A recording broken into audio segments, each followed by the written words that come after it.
You know, I worked in schools for more than 30 years and I've used a lot of photocopiers in my time. In fact, I can remember back in the day, 1970s in fact, when we used bander machines, which was an offset kind of, it wasn't even, photocopying. I've also used lots and lots of other machines. It's Nancy Nows here. I wanted to tell you a story about the day my stomach made photocopies by itself. I was in a very big school and we had, several photocopiers, but we had one room with a gigantic copier.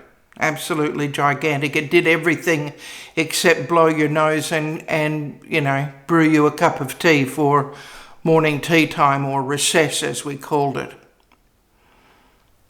It made booklets, it could do stapling, it could do colour, it could do everything. Multicolored pages if you loaded coloured paper into the right trays. Anyway, I used to get there early in the morning so I could do my photocopying and then be ready, to work with people. This was a huge machine, absolutely huge.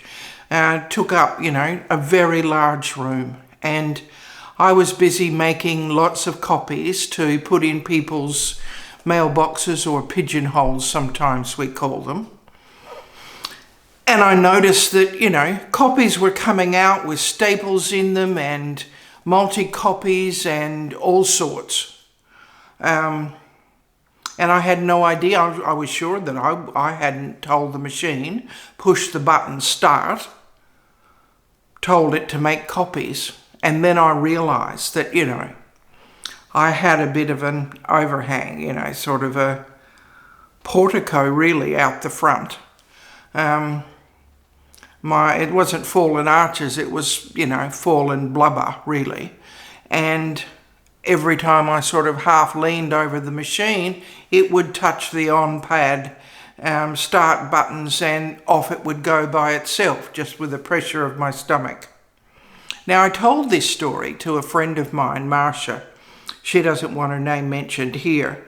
And she said, my stove, I can turn it on and off and set it without knowing, because my stomach does exactly the same thing.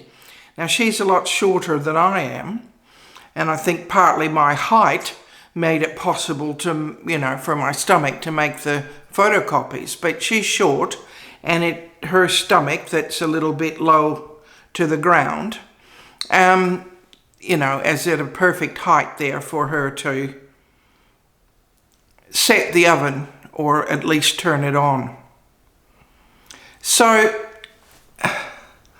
I'm wondering if any of you out there have body parts that, start to do their own work, do the housework, fill the dishwasher. I don't know, there's probably other things that, you can get your body parts to do for you. It's been great talking to you. Till next time, here's cheers.